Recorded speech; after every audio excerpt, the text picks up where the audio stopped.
Halo Tamagon, seperti biasa bagaimana kabar kalian di minggu ini? Semoga apapun hal positif yang kalian lakukan di hari ini bisa diselesaikan dengan baik ya. Dan Tamagon selalu mengingatkan kalian jangan lupa untuk selalu bersyukur. One Piece is back nakama. Seminggu sudah kita berpuasa menunggu chapter selanjutnya. Dan tentunya di hari ini kita bersemangat karena sudah mendapatkan sarapan spoiler. Jadi spoiler ini sudah fix ya, terkonfirmasi langsung oleh pihak terpercaya yakni Paypuis dan juga Forsen Forum. Lanjutan cerita One Piece dari chapter ke chapter tentu semakin menegangkan karena sebelumnya kita mendapatkan flashback Kuma yang cukup padat berisi tentang dia yang akhirnya bergabung dengan tentara revolusioner dan menjadi salah satu 3 pilar utama organisasi tersebut. Belum lagi misteri besar terjadi tentang kasus penculikan dari salah satu komandan timur revolusioner yakni Jinny yang sampai saat ini masih belum diketahui nasibnya. Oke, jadi sebelum masuk ke dalam bocorannya, seperti biasa jangan lupa subscribe, like, dan komen untuk bentuk support kalian atas channel ini ke depannya. Jika sudah, terima kasih banyak dan bersiaplah nakama. Tarik jangkar dan mari kita berlayar.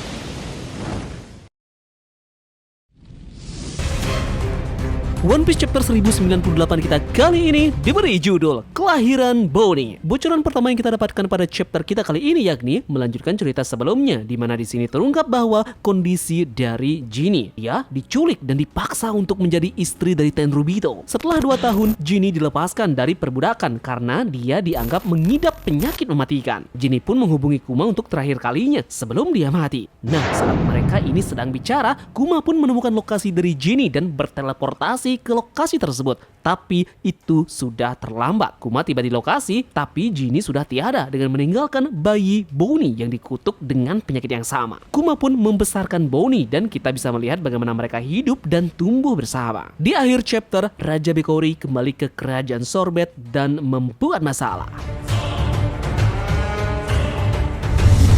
Nah, seperti biasa, Tamagon akan membahas beberapa hal yang menarik terkait dengan bocoran yang sudah kita dapatkan di sore hari ini. Dimulai dari terungkapnya kondisi yang dialami oleh Jinny pasca dia diculik. Ternyata memang benar ya, itu adalah ulah pemerintahan dunia. Namun tepatnya siapa yang menculik masih belum diketahui. Mirisnya diketahui bahwa ia telah dipaksa untuk menjadi istri dari Tenryubito. Betapa kejamnya perlakuan yang diterima oleh Jinny, bahkan sampai ia dewasa sekalipun menjadi budak. Ini sama persis seperti apa yang menjadi nasib dari Bartolomeo Kuma sampai sekarang. Lebih gilanya lagi, yang selama ini Kuma anggap anak kandung yakni Bonnie. Fakta berbicara berbeda, bahwasanya Bonnie sebenarnya adalah anak angkat dari Kuma, yang artinya Jinny melakukan swadika para papap dengan naga langit. Darah yang mengalir di tubuh Bonnie pun setengah dari kaum naga langit, bukannya ras bukannya.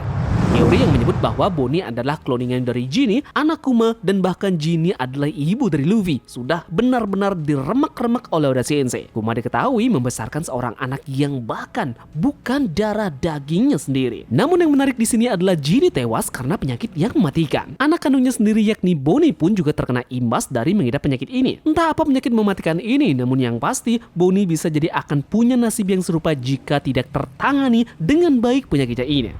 Selanjutnya, terakhir membahas mengenai hal yang dilakukan oleh Raja Bekori di kerajaan Sorbet. Tamagon menduga inilah awal mula mengapa alasan dari Kuma di masa depan akan bergabung untuk menjadi bagian dari pemerintahan dunia. Dia akan menanggung dosa dari Raja Bekori dan menjadi panglima perang. Dia juga akan menggunakan tubuhnya untuk eksperimen pemerintahan dunia. Hal ini mungkin dia lakukan karena ada faktor dari pemerintahan dunia yang berjanji pada Bartolomeo Kuma akan menghidupkan kembali Jinny. Entah itu ada hubungannya dengan kekuatan Im-sama ataupun Gorosei, namun yang pasti diduga kuat inilah yang menjadi faktor utama mengapa Kuma mau melakukan itu semua. Namun sekali lagi ya, ini masih sebatas asumsi. Kita masih bisa terus berpendapat mengenai hal ini dan Tamagon rasa kalian juga punya pendapat yang berbeda mengenai mengapa Kuma bisa bergabung ke pemerintahan dunia dan menjadi bagian dari mereka. Meskipun dalam chapter ini Jinny dipastikan sudah tewas. It's info tambahan sekali lagi bahwa di minggu depan chapter akan libur alias tidak akan rilis.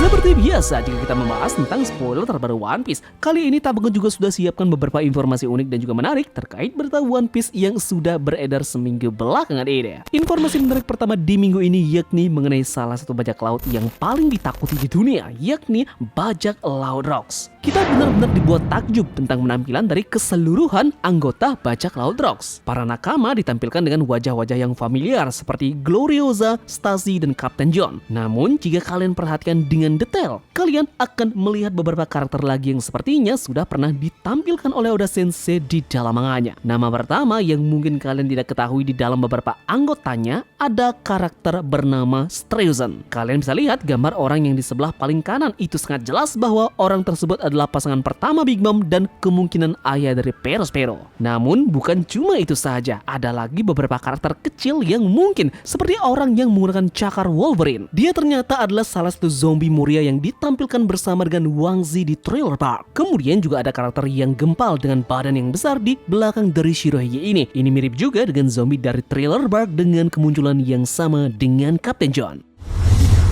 Berbicara soal Will of D atau tekad D, dari apa yang kita ketahui sejauh ini, tekad D merupakan sebuah konsep di mana orang-orang yang memiliki nama D di tengahnya merupakan sosok yang akan membawa badai baru pada masa yang akan datang. Luffy adalah salah satunya. Luffy kemudian akan menjadi pewaris tekad dari Roger, maka Marshall D. Teach alias Blackbeard dianggap sebagai pewaris tekad dari sosok bajak laut yang paling mengerikan, Rox the Sebek. Nah, ada kesamaan yang muncul dari mereka berdua. Contoh yang pertama adalah Rox dan juga Kurohige yang banyak merekrut orang-orang atau individu yang kuat. Kita masih belum tahu kapan Rox memulai mengarungi lautan dan menjadi ancaman dari world government. Namun sekitar 40 tahun yang lalu, Rox mulai merekrut banyak individu kuat dan kemudian membangun markasnya di Pulau Beehive. Sekarang hal yang sama terjadi pada Kurohige. Di Pulau Beehive berada di bawah kekuasaan dari Kurohige dan setelahnya sebelumnya Ochoku yang menguasai pulau tersebut. Kesamaan lainnya adalah memiliki tekad ada mimpi yang sama. Mereka sama-sama akan mendominasi dunia dan melakukan apapun yang bisa mewujudkan keinginannya tersebut. Kurohige juga bahkan menculik puding yang diduga akan dimanfaatkan untuk membaca isi dari Poneglyph. Impian ini juga ternyata mirip dengan sosok Rox, seperti yang pernah diungkapkan oleh Sengoku di akhir arc Wano. Sengoku menjelaskan jika Rox adalah kelompok bajak laut kejam yang tidak ragu untuk menghabisi siapapun. Menariknya adalah bagaimana kapal dari Kurohige, yakni Saber of Sebek, memiliki kemiripan dengan nama asli dari Rox. Nama Rox memang disengaja dihapus dari sejarah dunia oleh para angkatan laut agar tidak ada yang mengetahui tentang sosoknya. Jadi rasanya sulit jika Kurohige sembarangan untuk memberikan nama kapalnya, kecuali jika memang ia sudah tahu atau kenal siapa Rox.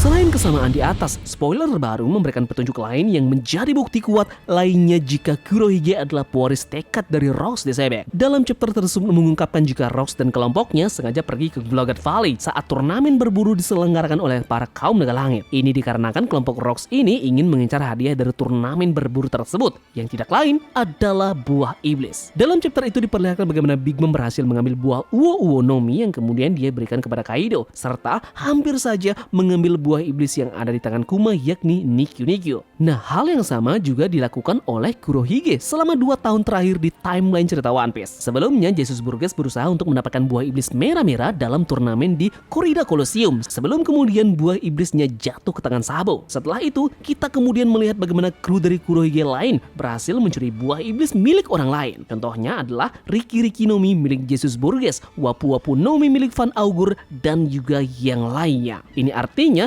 Tentei Tiny Captain dari kru bajak laut Kurohige memiliki kekuatan buah iblis. Nah, ini pun menjadi petunjuk kuat bagaimana Kurohige adalah pewaris tekad dari Rox. Seperti halnya Rox, Kurohige ingin kru bajak lautnya memiliki kekuatan buah iblis dan mereka semua sangat amat kuat.